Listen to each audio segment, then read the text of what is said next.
Well, folks, welcome to one more edition of Politics and Rad. I'm Egberto Willies, your host. Thank you so kindly for being a part of the show. We are going to have a great show for you today. Thank you so kindly for being here.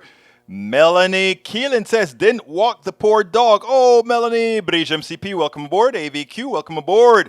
My great folks are here. Brother Paul Fleming Senior is in the house. We also have Rutnan, and let's see who else is out here. Folks, make yourself known. Make yourself known. Anyhow, let's get busy. I got a busy show for you today. Let's see. Paul Fleming says, I'm checking in. Bridge MCP says, hey, y'all, and hey, peeps. And Michael Rudnan says, Egberto, hope you're taking care of yourself. Got a few long ones. Feel free to pick one to skip.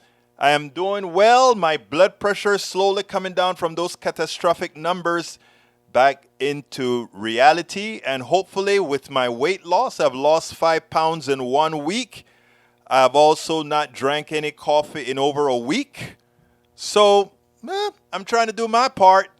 I start back exercising today. I didn't want to exercise with that super high blood pressure because, when you exercise, your blood pressure goes up even more. So I figured while I get it under control, I stop exercising, and that was for about a week. Probably a week and a half, right? Anyway, you remember when it was. So I am going to start back today. I hope to start back today if I'm not too busy, but I think I got to make sure and do that, work that into the schedule first. Anyhow, thank you guys for being here. Eric Hayes is in the house. How you doing, brother Eric? All right, let's get busy with Michael Rudnan. New York Daily News. Republican voter fraud. Let me put this stuff a little bit closer because of the screen. All right, New York. Republican voter fraud. Look who's messing with absentee ballots in upstate New York. In charging documents filed September 8th on sealed Tuesday, the U.S. Attorney for the Northern of New York says that after obtaining citizens using the state's absentee ballot application request portal, people who hadn't asked for ballots and had no interest in voting, Schofield falsely certified that he was the person seeking the ballot. That's illegal. In 4 of these cases, they say the feds, after finding out or having falsely certified that he was the person seeking the ballot. That's illegal. I repeated that line. Someone else fill out their ballots. He then get those individuals to sign the outside of the absentee ballot envelopes. Illegal again. Sure, this alleged fraud involved only 8 ballots total and local elections, but a Republican seems to have gotten caught with his hand in the cookie jar. When have you found a Democrat doing that in these recent times? All the voter fraud that we found so far has been Republicans trying to vote several times for their candidates or doing some sort of a murky stuff. Nearly all of the very few cases in persons where voter fraud and absentee ballot voter fraud in the last election cycles were conservatives voting Republican. The number of cases of liberals fraudulently voting Democratic could be counted on your fingers. There's not a single election in modern U.S. history where the outcome was affected by voter fraud. The complaints about voter fraud were a tactic in order to enact voter suppression and try to get the president reelected. Thrown back into office. All right, let's see. I'm not going to read all of that. You guys can finish it up. U.S. Brett Favre. Welfare scandal shows that former quarterback is a fraud, too. The state of Mississippi is suing former NFL quarterback and Hall of Famer Brett Favre and others, alleging they misspent millions of dollars that had been allocated for welfare. Newly revealed text messages from 2017 indicate Mississippi Governor Phil Bryant, who left office in 2020, was aware of the arrangement and that the money that was intended to help low-income families after being funneled through a nonprofit. These guys are great. That just means it was intentional. It eventually went to Favre to help build a volleyball facility at the University of Southern Mississippi, the lawsuit alleges. The lawsuit brought in May on behalf of Mississippi Department of Human Services alleges that defendants squandered more than $20 million from the state's temporary assistance for needy families. Anti-poverty text messages entered Monday in the lawsuit show that the Governor Bryant was involved in the scheme as well. That is a shame. That is a shame. This kind of pisses me off. Money that should have been spent uplifting people in poverty on food, housing, and care was wasted on sports. Common Dreams report. How Democrats should respond when Republican candidates yell inflation, inflation, inflation. Despite their noise, Republicans have suggested no solutions for inflation except to tax the poor and jeopardize Social Security and Medicare. The article suggests that Republicans screaming inflation while they blame President Biden and the Democrats. Here's how Democrats should respond. So what are Republicans going to do about inflation? The truth is that Republicans have no actual plan to reduce except to rely on Fed increases in interest. Beside that, all they have is Republican bromides. Okay, let me see what else in that article because I want to run it short. But here's the deal, Michael. I disagree with what I've read so far. You see, Common Dreams is trying to make Americans think.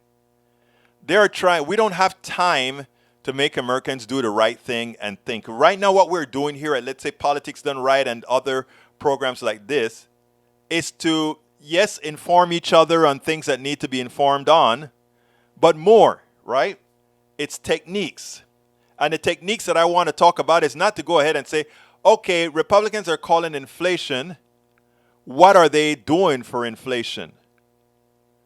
What they're supposed to do, Democrats, is say, the cause of inflation is your policies. And if you get back into power, inflation is going to go up again. In other words, you don't be on the defensive. Don't say, what are you going to do? You are trying to hit me about inflation. What are you going to do? That's not the tactic we should be using. That's not the tactics Republicans use. What we are to do is put them on the defensive.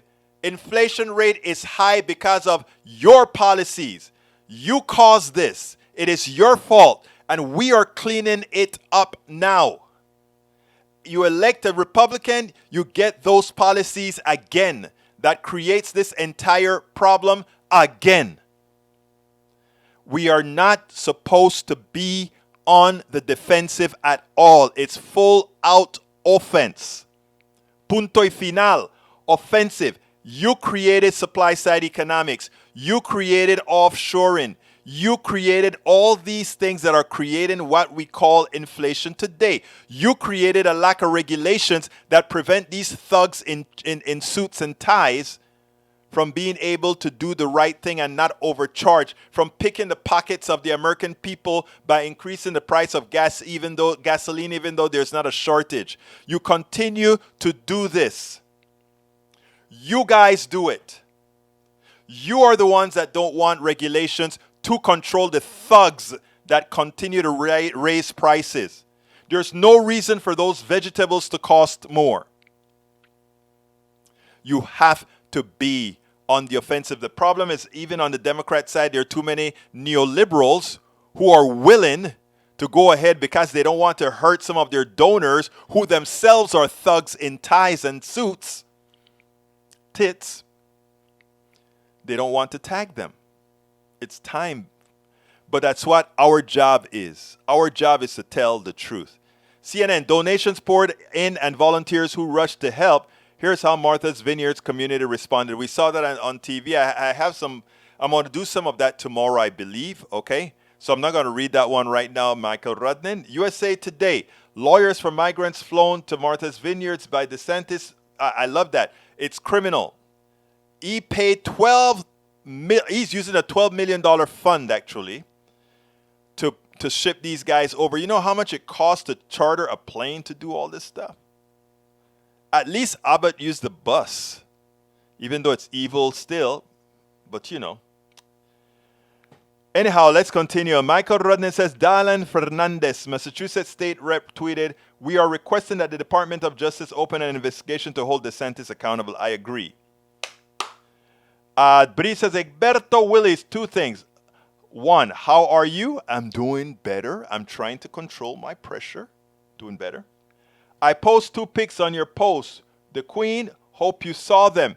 I did not. If you could send it by instant message on I am on Facebook. I'll take a look at it since I can do that while I'm on air. Okay, what else we got here? Melanie Keelan didn't walk the dog. Eric says, hope Egberto is doing fine. I hope so too. My pressure goes up and down, up and down, up and down, but it's actually on the up and down trajectory downward. So let's hope that will continue going before I blow my head off. All right, let's see. Melanie Cleaning says a question. How clean were the W. Bush elections? It wasn't clean at all. We lost the election because of the thuggery in where his brother was the governor in Florida. So yeah, you're right. What else we got here? E2247, welcome to the fore. Lina Hidalgo is desperate to avoid discussing the critical issues forcing Harris County residents due to her extensive record of failure. Wow. You read your talking points well. I call what she have is an extensive record of success. Extensive record of success. The person trying to replace her is nothing but a MAGA-loving woman who has no experience to do absolutely anything. She doesn't need Lina's wherewithal that's required to run this county. She's a joke. I repeat, I read up on her. She is a joke. Let me repeat that one more time in case you don't understand. The Lina Hidalgo's opponent would be this equivalent to putting Donald Trump in office, not because of Donald Trump's incompetence solely.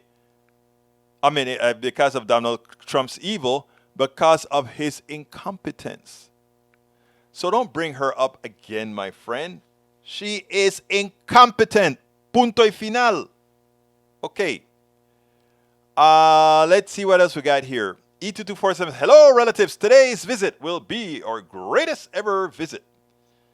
Eric Hayes says, it's Brett's Super Bowl victory in the 90s fake? No, it's not fake. But Brett Favre is a thug as well. Look at this, stealing money from the needy and lying about conferences that you're supposed to be talking at that you didn't and getting $1 million for it. Brett Favre, nobody says anything about Brett Favre stealing $1 million from the people, but when what's his name kneels on the floor because he knows what the national anthem, the third verse said, and he kneels. And he knows what our country is doing to many. He kneels. He says, I want a better country. I want this place to be better. They take his life from under him. Brett Favre steals $1 million from the poor. Nobody bats an eye. Amazing. By the way, folks, if you want to know what's called privilege, that's an example of privilege. Think about any football player that did what Brett Favre did of a different hue and see what the results would be. All right, I'm going to pause right now for a minute. And since today was the funeral for the Queen, I want to go with Ali Velshi because he did another nice one. And of course, you know I gave my narrative. So here we go. I should say, here, I think it's here we go. Here we go now. Of course, today, I had to endure many of us who have colonial descendancies had to endure the pontification and the greatness of the monarchy as they laid Queen Elizabeth to rest. Again, the human side.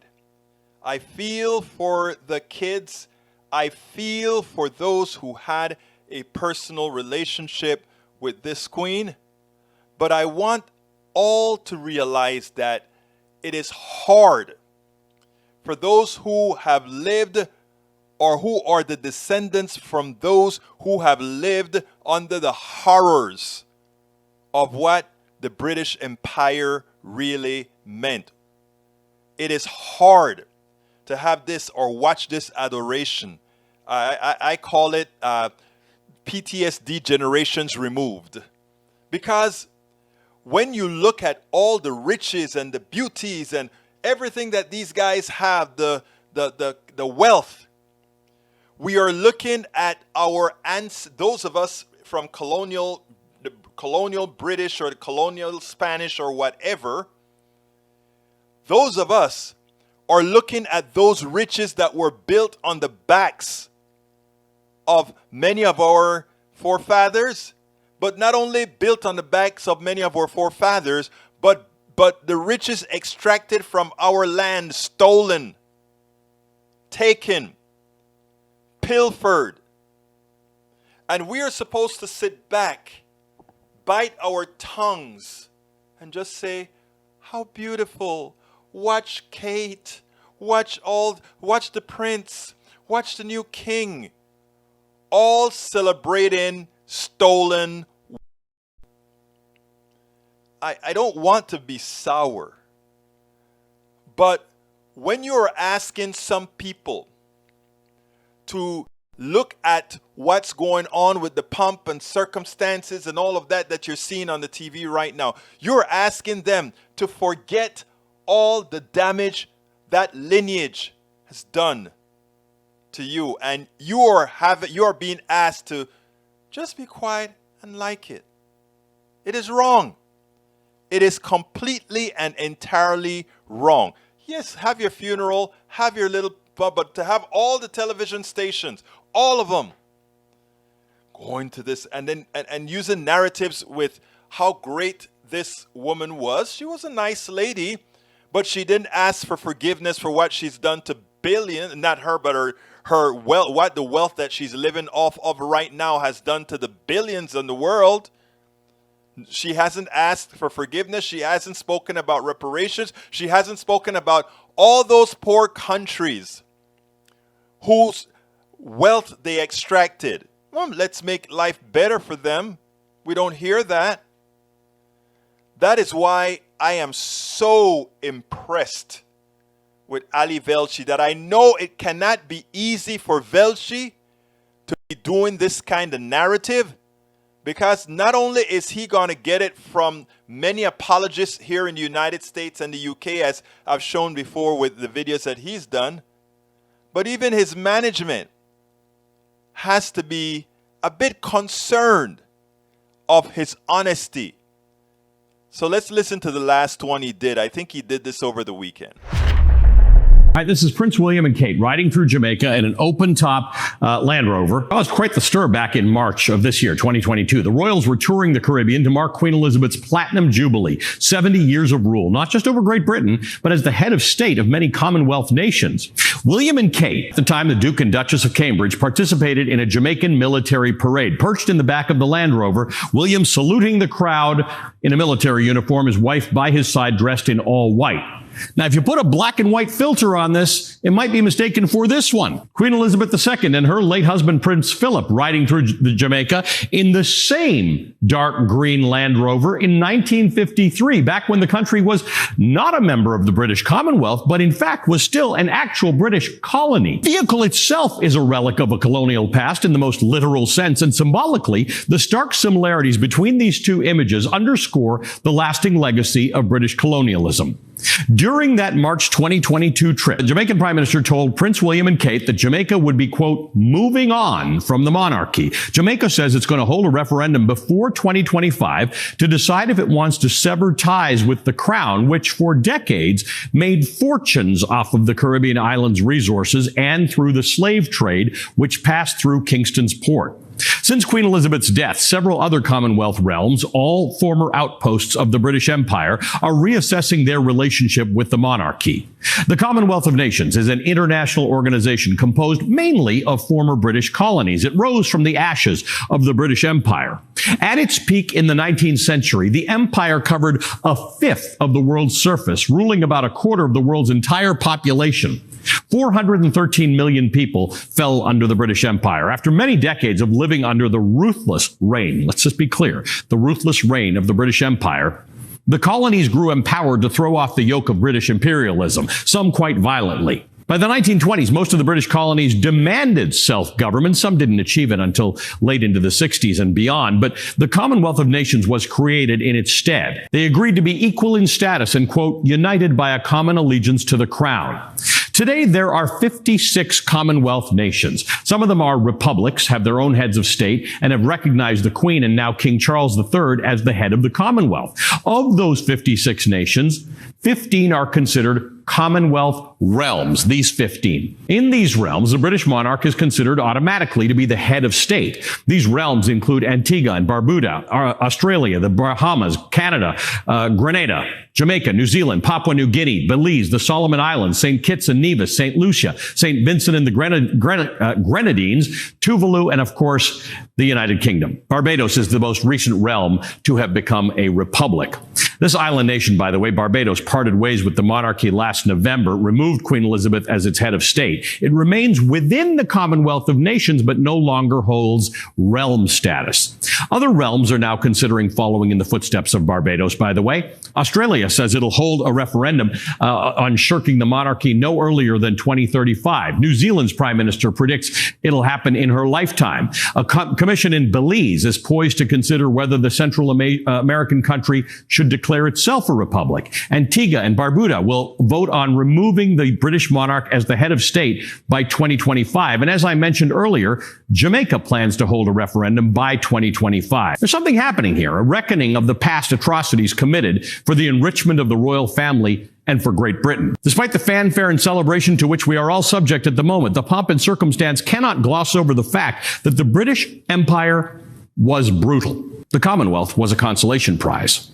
It was created as a vehicle to preserve Britain's global influence, a modern alternative to British colonialism. It kept the former colonies in the grips of the monarchy, teaching them how to behave, how to self-govern, stripping away elements of national identity. But for the most part, today, the monarch is simply a figurehead and not much more. What the early monarchy left behind is of much more consequence. The legacy of colonization, economic exploitation, violence, racism, bloody wars, and yes, while it is denied even by some who have appeared on this very show, slavery. Some Commonwealth nations are starting to realize they don't have much in common with the British monarchy anymore, and maybe creating some distance is a good thing. As someone with Jamaican lineage, you know, some of my grandparents actually went over to Panama to build the Panama Canal, or either build the canal or be a part of the Panama Canal zone to do things when they came over there. So, you'll find that a lot of us in Panama actually have Caribbean. Well, actually, there's very much interchange between all the Caribbean islands and the northern coast in the case of Panama, the eastern coast in the case of all of the rest of Central America with the islands. There's interchange with Venezuela, Curacao, and all these other places. People just interchange around there. So we all have this British, Spanish, Dutch. All of these conquerors came in and did massive extraction on this place. And now these monarchs that were in the case of Great Britain, the family that most benefited from the pilfer of the islands, from the pilfer of the islands and the enslavement of people to work on those islands and create the sugar and dig for the gold and the zinc and all and the aluminum and all bauxite and all of that. You know, we are now expected to really think, oh, let's celebrate this monarchy. When you see monarchy, you may see something that you like. When I see monarchy, I see oppressor. When I see monarchy, I see thief. When I see monarchy, I see that which stole all of these things, that which put in bondage many. So look, if you are of the type that loves monarchies and enjoy the king and the queen, be well. But do not, please, ask those of us who know the history, whose ancestors have told the history, to somehow just forget about it. Because if it were something that affects many, and there are some examples that I would like to use, but I don't want, it's not proper at this point. But don't ask those who know about colonialism to somehow forget about it and just think it's great to have all this great pomp and circumstances for the Queen. Don't expect it. In fact, I tell you, I remember the first time I landed in Jamaica on a cruise, and I saw the Queen's face on the money. I was so not only disappointed, I got irate because I wondered what is taking so long to break those chains. But I digress. Yeah, anyhow, that is exactly how I feel. It is still upsetting. Before we get any further, welcome aboard, Carl Cox. Welcome aboard, Robert Davenport. How you doing, my brother? Roberto Luis, mi hermano de Panamá. ¿Cómo estás? E2247, welcome aboard. Let's see what else we got here. Bruce Ballard, how is my brother doing? Hey, Bruce, I don't know how you feel, but give me a call when you get a chance. I'm going to be heading down to KPFT, helping out, wiring all that good stuff, and for the studio. And actually, I'm building some crossover RJ45s right now. Let me know if you have any interest in driving out there with me. I'll come pick you up, and we'll head out there to KPFT. And Norman Reynolds, if you're listening and don't have anything to do, I'll let you know when I'm going so that you can meet me out there. We are rewiring the studio and putting all kinds of stuff together. Yesterday, on Saturday, we were lifting the racks up where we're putting all the electronics and all that kind of stuff. It has to be ready by Saturday. And Politics Done Right starts live on Monday, the 26th. It's going to be played over the air in Houston. We have a 100,000 watt transmitter, so we cover the entire Southeast Texas. It's going to be Monday, Wednesdays, and Fridays that we have Politics Done Right at noon. And then, of course, I'm going to keep this one at 3 because you guys said you didn't want to move. So you guys, this is your show, baby. This is your show. So on Monday, Wednesday, Fridays, we'll have 2 shows. I've already cleaned up my schedule in such a way that it is manageable. So I've been working with a technician out there at KPFT as well, that in the long run, we won't have to do that drive 3 times a week. Sometimes we can actually do the show from the studio. But anyhow, from my studio here, as opposed to driving into Kingwood to the studio, into Houston for the studio. But anyhow, there are big things happening, folks. All we need you to do is continue to support the show because we are going to make a difference. We have to make a difference. We must make a difference. Let's see who else is in the house. Norman Reynolds, yes, estoy aquí, dice Norman Reynolds, mi hermano. Let's see what else we got. Who else is here? All right, let me read some of your stuff. Let's see. Let's go up to Lee Grant says, brains get colonized too. You're so right. And the people that the right has a very colonized brain right now that somehow believes supply side economics is real economics and somehow support the people you're that supporting it. Daniel Ledo says, Egberto, you realize that Biden has been flying illegal aliens. They're not illegal aliens. They're undocumented workers, and some of them are seeking asylum. And yes, but he didn't do it unbeknownst to anybody, or he didn't do it in a way to affect their status. These people did. But I have a joke for DeSantis. It blew up in DeSantis' face. I'll play that tomorrow. Okay, Egberto, after today, you will be happier. The Queen news will be slower. You're absolutely right, Eric. But Eric, let me tell you something, though. I love you, but I'm going to tell you something, brother. It's not for me to. Well, I'm going to just let you know, brother. And it goes like this. It is insensitive of you, my brother, to in effect with your words to say, get over it, I seem sour. That's what you said in your words, sir. That's insensitive. Because if you can't understand that what colonization has done to those in the Caribbean, Central America, etc., if you can't understand that pain, and I'm not talking physical pain, I'm talking about that stealing, it is terrible. And to hear your forefathers talk about this, and you just say, oh, you're sour? You have to sit down and watch billionaires who made their billions on your back with a whip. At least the billions made by Bezos, in as much as it's unearned, we consented to it because of the type of economic system that we had. Those people in Jamaica, Barbados, Trinidad, Curacao, Venezuela, Panama, they didn't sign up for it. They were forced into it.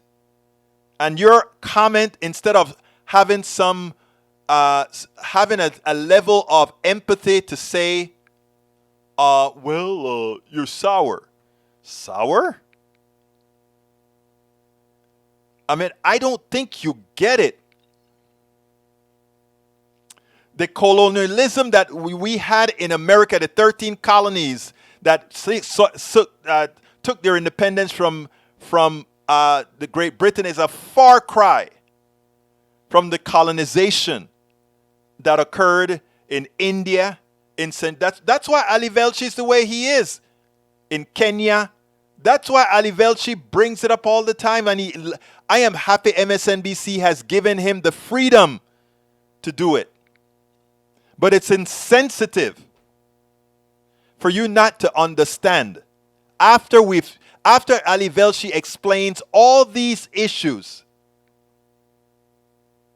that you somehow think, oh, you're sour. You're sour. And yes, your stuff is going to be on pretty soon, my dear beautiful Bridge MCP. Tú sabes que tú eres la mujer. Judy, too, he says, I did not know what he did. Please, I'm already not watching NFL. Let me tell you what he did, Judy. He had a lot of text message exchanges with the governor on how to get some money for his kids' volleyball stadium. And by the way, when Daniel Ledo says that I'm judging the guy, I'm judging the text messages and the ultimate results. The text messages are there. He got $1 million for himself that he eventually had to pay back because he never gave the speeches that he claimed he gave. All of those are statements of fact. There's no two ways here, Ledo. Copernic did something honorable. He paid the price. This guy stole from the poor. Lee Grant, the Queen's funeral gets progressives just another way to decry the Western culture. We don't decry the Western culture. I accept every single culture. The problem with folks many in the Western culture is they tend to believe that is the only culture of value. I believe in the Western culture. I believe in Eastern cultures. I believe in taking the good out of all these different cultures, and that's what a lot of progressives do. That's what we do.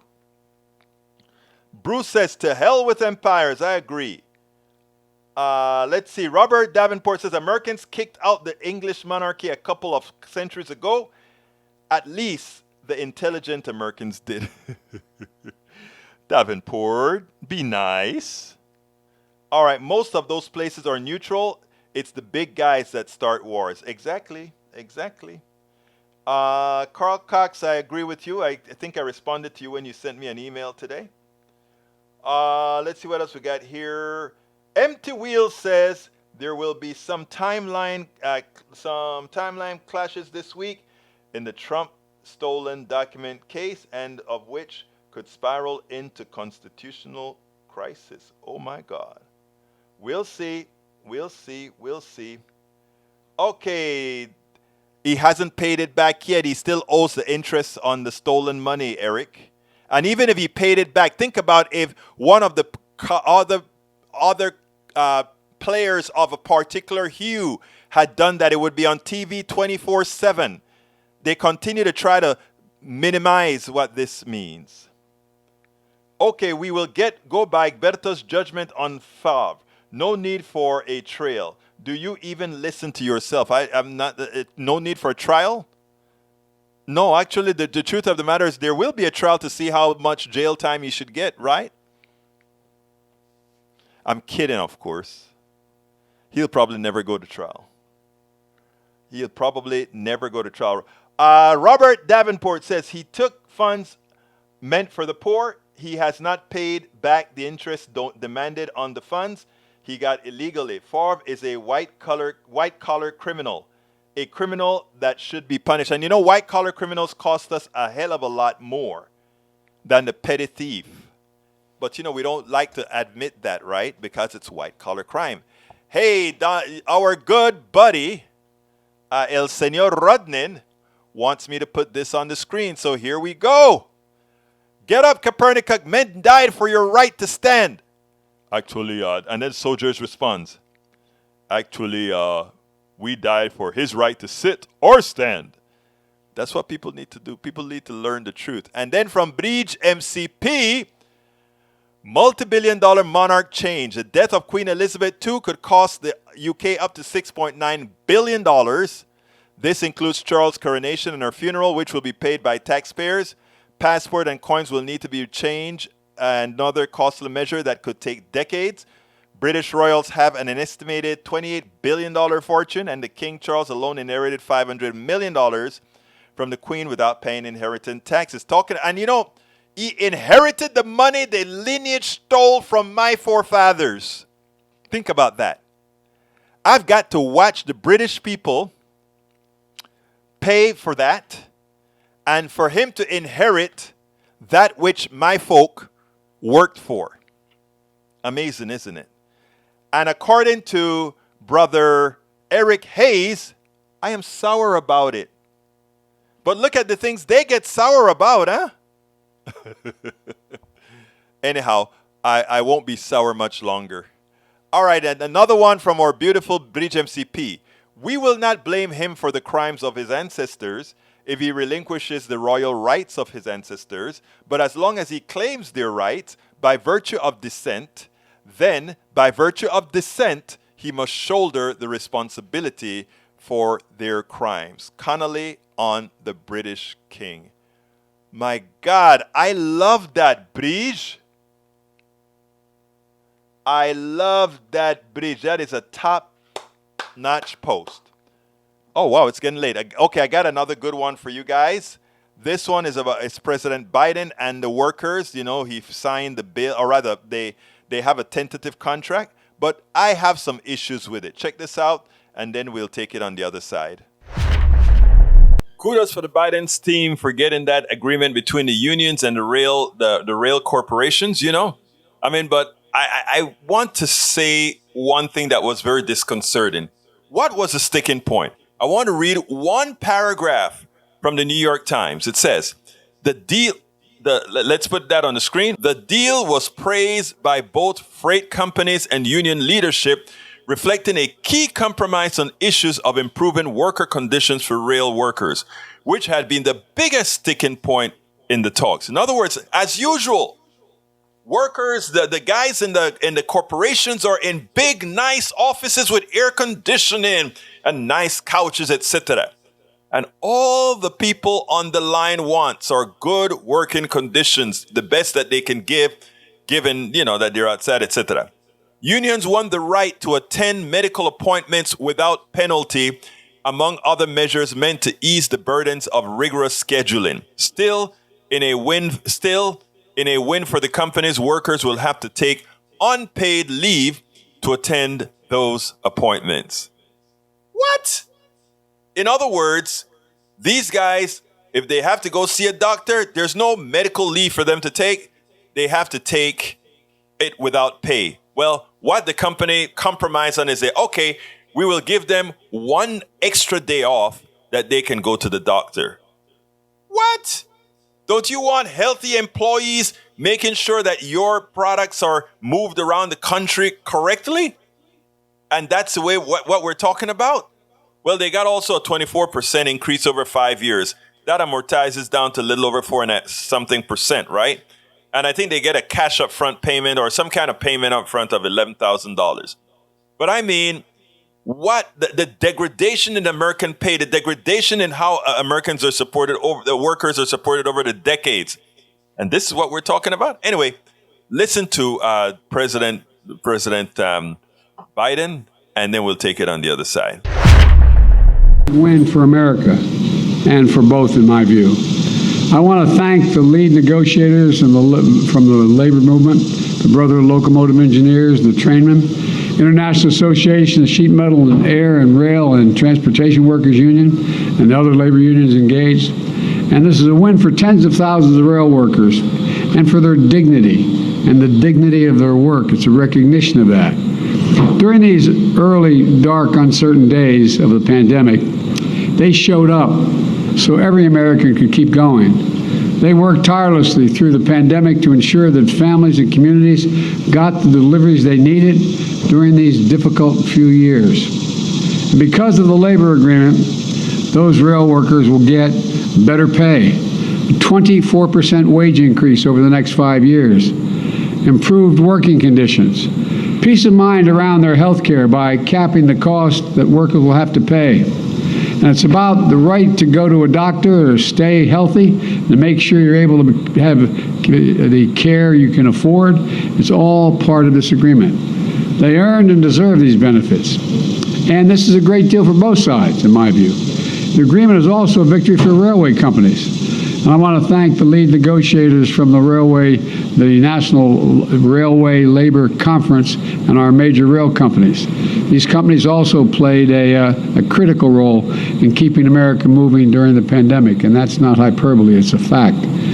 With this agreement, railroad companies will be able to retain and recruit workers.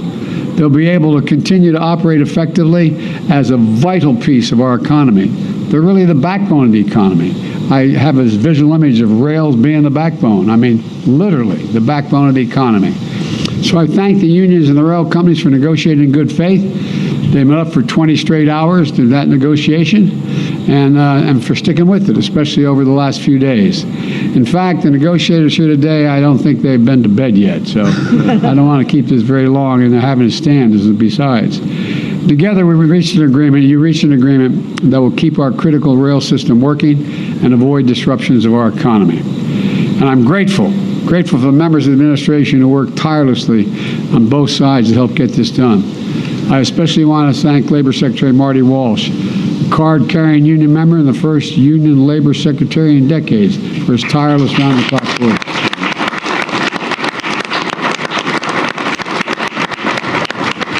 This agreement is validation of what I've always believed. Unions and management can work together for the benefit of everyone. They're traveling now, a number of them up, but I want to thank Secretary of Transportation Pete Buttigieg and Agriculture Secretary Tom Vilsack, who were deeply involved, along with, I want to thank Deputy Labor Secretary Julie Su, Director of the National Economic Council Brian Deese, and the Deputy National Director of Labor Celeste Drake for this commitment and hard work. To the American people, this agreement can avert a significant damage that any shutdown would have brought. Our nation's rail system is the backbone of our supply chain. Everything you rely on, and it's hard to realize this, from everything from clean water to food to gas to liquefied natural gas, to everything, every good that you need seems to end up on a rail getting delivered to where it needs to go. With unemployment still near record lows and signs of progress in lowering costs, this agreement allows us to continue to rebuild a better America with an economy that truly works for working people and their families. Today is a win, and I mean it sincerely, a win for America. So I want to thank you all for getting this done, both business and labor. Thank you, thank you, thank you. So yes, it's a victory for the president because we didn't shut down the entire economy because a corporation didn't want to give good working conditions, didn't want to allow its workers to get to get medical care. So the not allowing their workers to get medical care didn't shut down the system. Wow, how great. I mean, a great win for the president, but even as they praise each side, it just shows you what corporations are all about. Very little about humanity. The guys up top are in their air-conditioned, great offices. They can go see doctors on great healthcare plans. What's there for the other folks again? Folks, we have to start understanding why we have to take the power that we already have. It's more of us than them. Absolutely. So more of us than them. More of us than them. Welcome aboard. I saw May Wood. Welcome aboard, Lee Grant. What else we got here? I think Nanette Bird Smith. How you doing, my beautiful Nanette? Maywood is in the house. Welcome aboard to brother Maywood. Let's see what else. Beto has spoken in the past about taking down fences. I agree. I mean, the truth of the matter is we don't have a fence with Canada, do we? We don't have a fence, but we have one to the south. The truth of the matter is if the economic systems in those countries that we pilfered were doing fine, you won't have no mass migration. The mass migration comes from people who have the wherewithal to do it, and most don't. Most don't.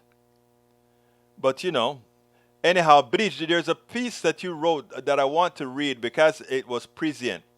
You said, how would you like it if you woke up and 1/3 of the U.S. was ruled by another country? You cannot speak your language, use the country's money. You are now a citizen of another country. For over 100 years, what would you do? Fight back. Exactly. Well, hell, that's what the U.S. did, right? Think about it. And Beto was never, you notice how they cut that strip about Beto says about defund the police? You should listen to the next section. But what can I say? Gullible. The Republicans make ads for the gullible. So that's what happens there. Okay, let's see. Say what you want about Biden. He isn't a narcissist, inhumane, authoritarian. Absolutely not. Anyhow, folks, let's see what time it is. Let me go. Oh, my God. It's late. Let me do my ask real quick. Politics done right depends on you to keep doing what we do. What do? We make sure to keep, number one, the internet seeded with blogs and information to counter the right and to present what progressives represent for the benefit of us all to everybody so that it's not misread, misled by any other entity. We make sure and populate that internet with blogs, with videos, with all these other things to make sure that we are informed and to counter everything that you normally hear that are lying at the right. We also make sure to create articles in magazines, articles in newspapers all around the country to ensure, again, that our message gets out there. Last but not least, we also write books. As you see it, Class Warfare, the only resort to right-wing doom, How to Make America Utopia, are two of the many books that I've written on these issues. So please support us in one of many ways. Numero uno, you can support us at PayPal, either one time or monthly. Go to politicsdoneright.com/PayPal. You can support us on Patreon. That is politicsdoneright.com/Patreon. Patreon is spelled Patreon. You can support us by becoming a part of our YouTube channel, going to politicsdoneright.com/YouTube, or you can support us in many other forms that you can find at politicsdoneright.com/support. Be sure to visit our store, politicsdoneright.com/store, and get our books at politicsdoneright.com/books.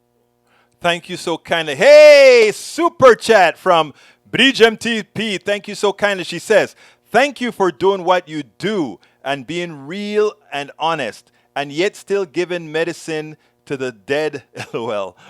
Hopefully it gets to them. Let me tell you, we have a lot of folks here and like, I'm going to tell you something that Bridge told me. I got 3 more videos. We'll watch them tomorrow.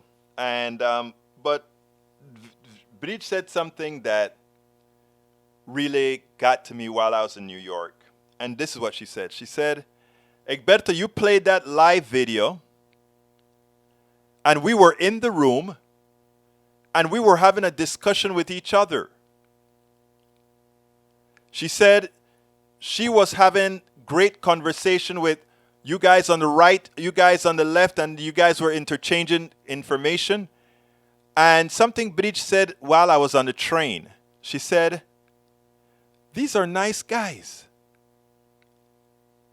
And when, if she could have seen my face when she said that, the smile that was on my face, because that is what we're looking for, right?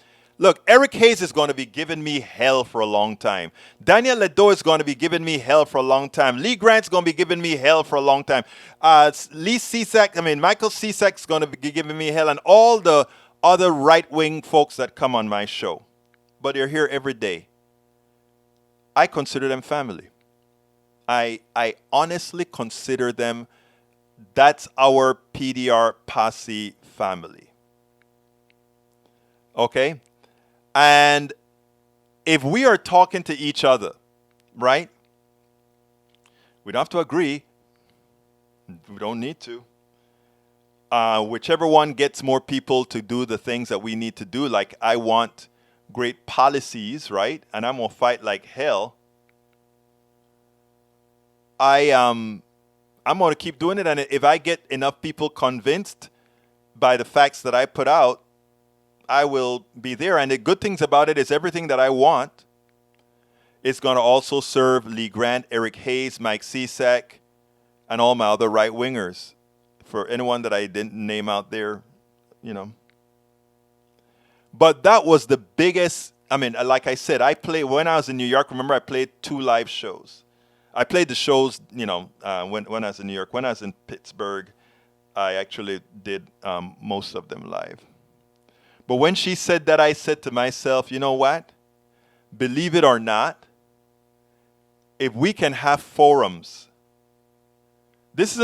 I've seen some crazy forums where people on the right are just cussing out and just slaughtering each other on the thing. And, I'm not a large forum yet. I will be when all the kinks are out. But it's the kind of America that I really, really, really want. In fact, I don't want us agreeing on everything at all.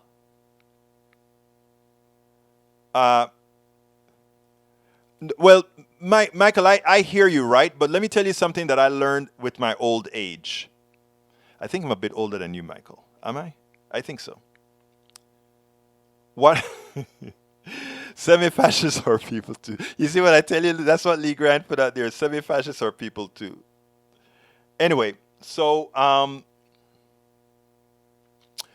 what I understand what you think, Michael, that, we're talking over each other or whatever. The good thing about it is the following, Michael. Even when I talk to somebody and I disagree with them and I go home or I go somewhere else, I am thinking about what that person said, right? And sometimes what that person said at the time that I was against it because of my understanding, I reevaluate what I'm saying. And sometimes I come back and say, I see your point. I want to give you a great example. A few days ago, or maybe a week or 2 ago, Daniel Ledo said something. He said, I'm trying to remember exactly what it was.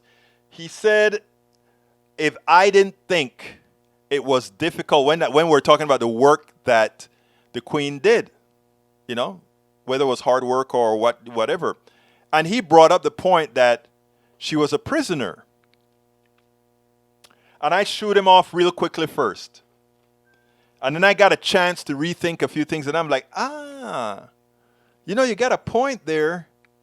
I'm not going to talk about the riches and all of that, but you got a point. I still wouldn't want to be her because, yes, she is a prisoner. You see? We get a chance to hear other people's perspective, and even if it doesn't absolutely change ours, it expands our framing. And that is how you get to a point where folks can live together. You don't have to agree. Hell, I don't know about you guys, but I don't agree with my wife, my mother, my sisters. We have some hell of a disagreements. Hell, my mother's a Mormon. One of my sister is a evangelical. Another sister is a Catholic. Let's see. Daniel Ledo said, then you will agree all perspectives ought to be respected with none demonize or no, Daniel, that's not true. There are certain things that are evil. What Trump did was evil. And even some of the old Trumpsters are coming out and saying it. It's not about, I'm not going to, if you decide that slicing me up is actually a perspective, I'm not going to agree with it. So no. Context is everything. Context is everything. Context is everything.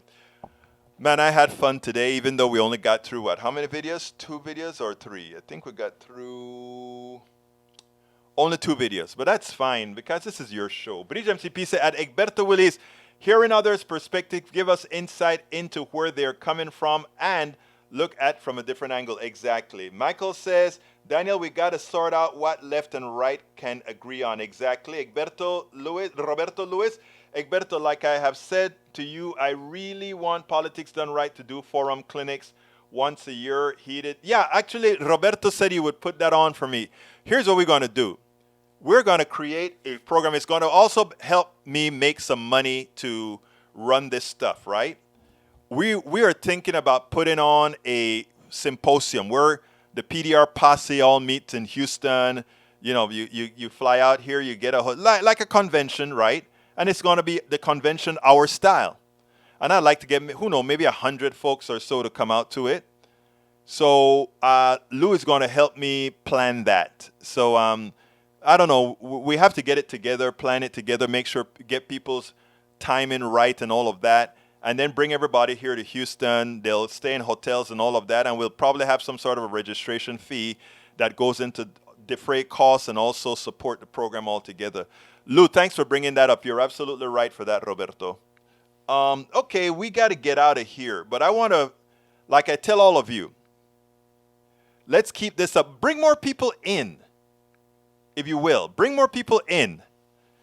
Tell people, hit their, sometimes we give Eric and Ledo a hard time, right? But these guys are here. I respect these guys. Everybody in this room, I genuinely respect. And I'm not saying that because it's a nice. Thank you for having been here, brother AVQ. He's listening with this Marxist ears, not his American ears. You see why I love Ledo, man? He won't give me a break, man. Come on, Ledo. Hey, Ledo, let's see if you can do this. Ledo, before I go, tell me something nice about me. Come on. I'll tell you something nice about you. You're consistent.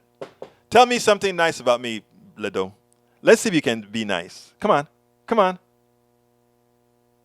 Come on. I want to hear it. Alex, do you think Trump will put a bullet in his own head? Nope. I hope he doesn't. I want to see him behind bars.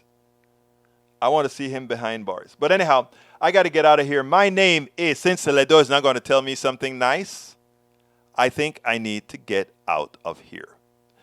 My name is Egberto Willis.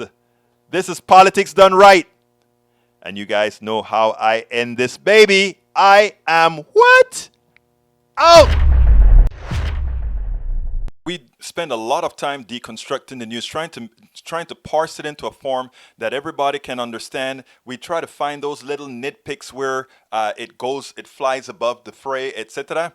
If you really like these videos that we do, I want to ask a big favor. Please go ahead, number 1, subscribe to our channel, and number 2, please join if you can. Thank you so kindly for watching. Keep watching. Please remember to share. We must populate the entire internet with our progressive message, a message that we know is what most Americans say that they want. So help us, please join.